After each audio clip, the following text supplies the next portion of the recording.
What is the most efficient way to get a Revenant Slayer task? Turael skipping or doing Wilderness Slayer directly? Most would believe Turael skipping. Here is the information that I've compiled after doing 1000 Turael skips and 1000 Wilderness Slayer tasks directly, and I think you'll be surprised with the results. Doing Turael only reset my Wilderness Slayer streak, but allowed me to keep my regular task streak. This allowed me to use Konar for every 50th, 100th and 250th task.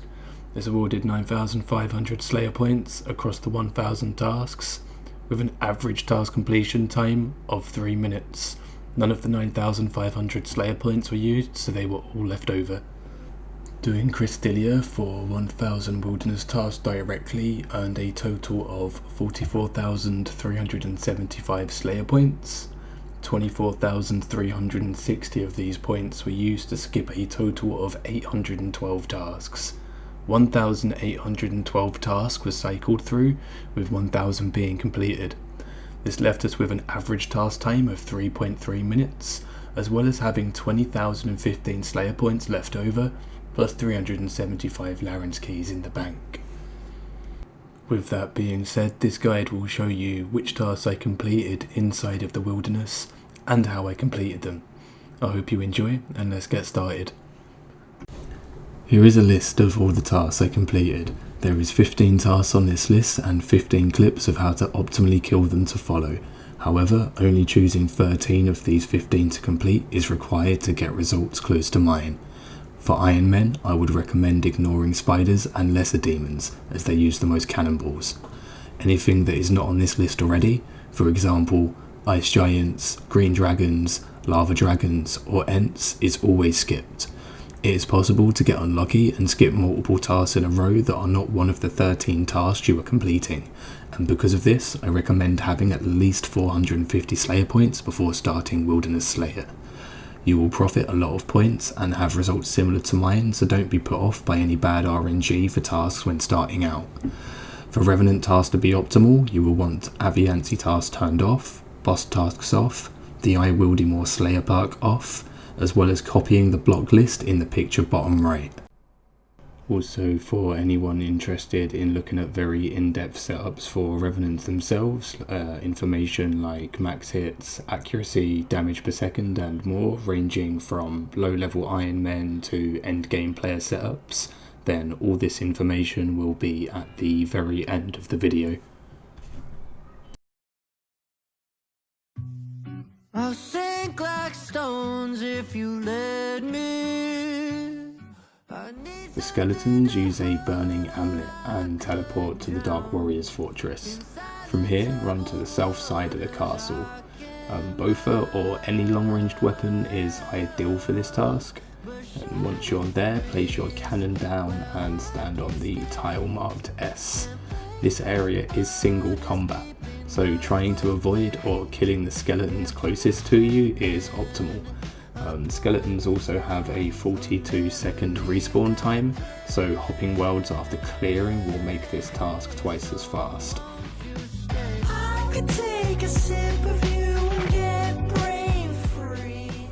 For theirs, make your way to the Sourhogs enclave and leave through the north exit.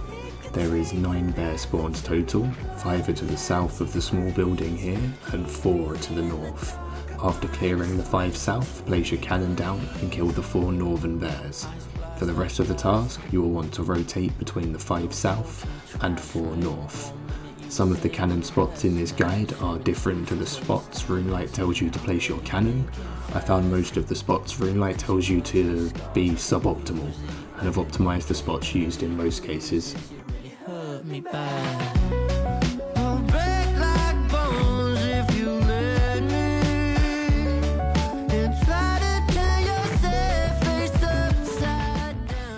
For spiders, use a Wilderness Crabs teleport. This costs 1 last man standing point each if you're an Iron Man and is worth the investment. Alternatively, you can use a Wilderness Sword teleport, but it doesn't bring you as close. After placing your cannon down, you will want to stand on the orange tile marked S and use your Venator bow.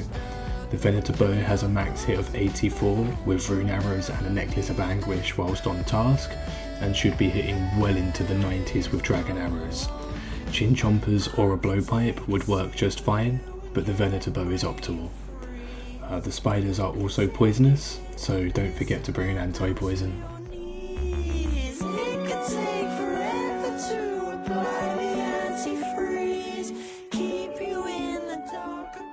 For Black Knights, use a Wilderness Crab's teleport. Like before, a Wilderness Sword is an alternative but doesn't take you as close.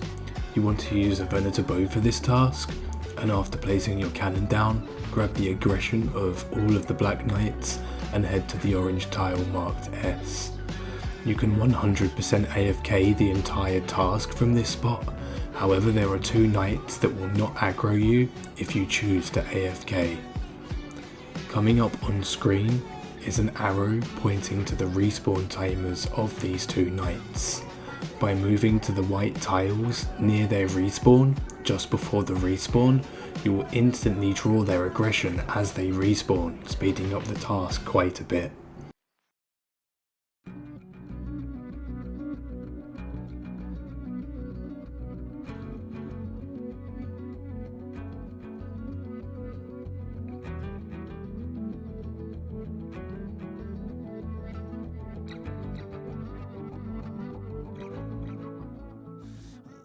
For rogues, you will want to teleport to Rogue's Castle on an obelisk. The fastest way to do that is to have an obelisk in your house.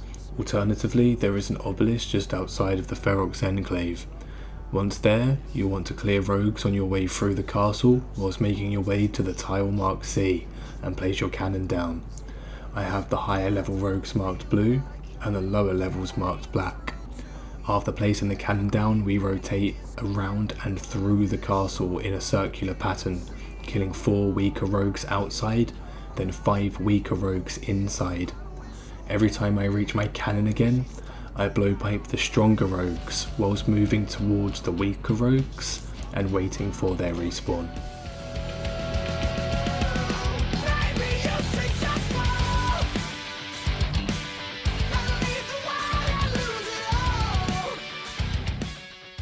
For Scorpions, you will want to pull the lever south of Edgefield Bank. You will need an anti-poison and something to slash a web. From here, you will want to make your way to Scorpion's lair. Once inside, place down the cannon and start blowpiping the little scorpions while the cannon is firing. This is an extremely quick task and you can kill more than 1 scorpion per game tick. This task took 79 game ticks and 74 scorpions were killed.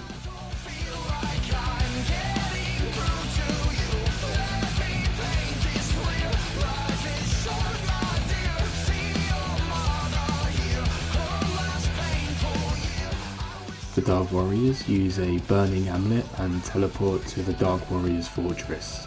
From here, make your way inside the castle and climb up the first ladder to the south. There are 8 low level Dark Warriors up here, 1 spawns in every corner and 1 in every corridor. You will want to bring a stamina as you will be doing plenty of running as you run around the castle killing the Dark Warriors.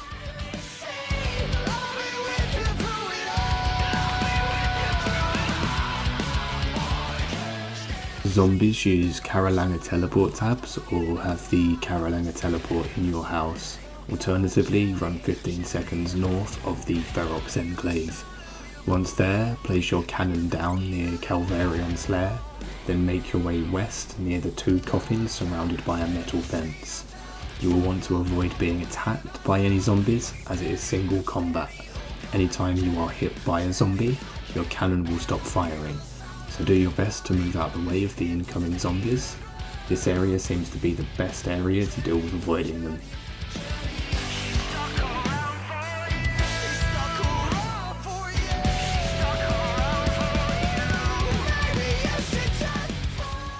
For bandits, use a burning amulet and teleport to Dark Warriors Fortress.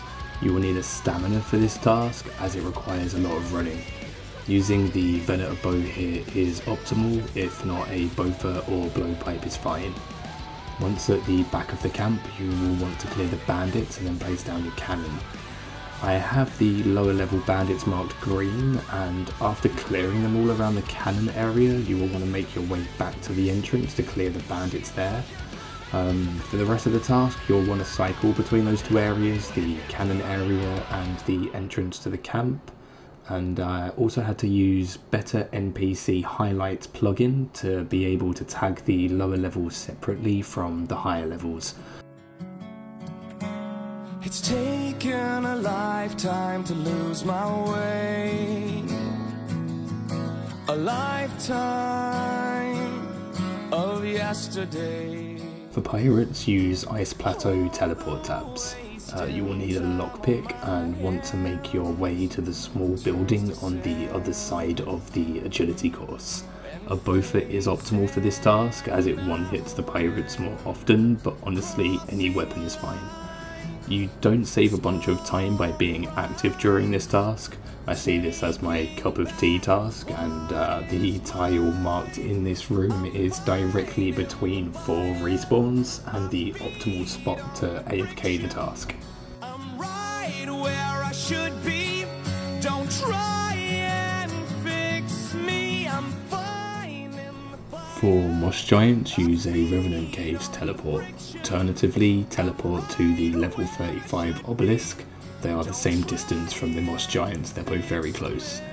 Once there, place your cannon down on the tile marked C, and this area is single combat, and like some of the previous tasks, you will want to avoid being hit by any of the Moss Giants to keep the cannon spinning.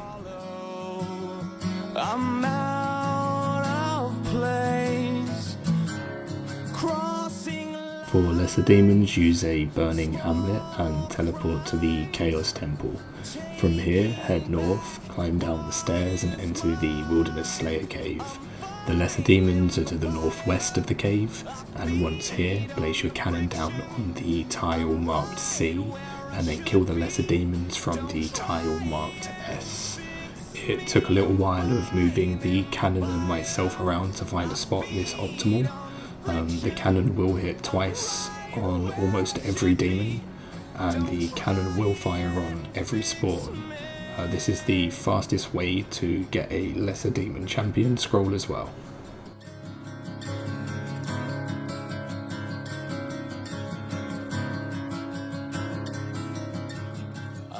For Hill Giants, use an Ice Plateau teleport, then make your way to the stairs in the small building on the other side of the agility course.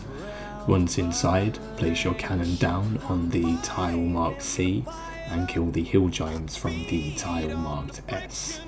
All of the Hill Giants except from the one marked on screen will safe spot themselves. Focus this giant spawning behind you as he respawns each time.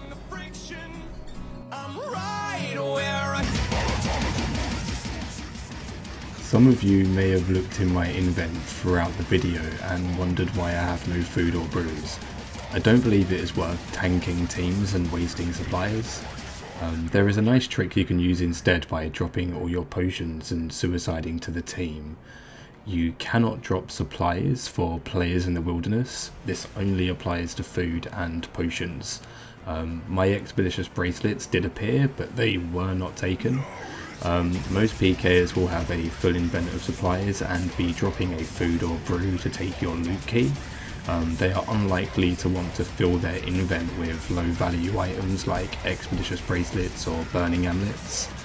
This is very useful for Iron Men as gem rock mining to make these suck.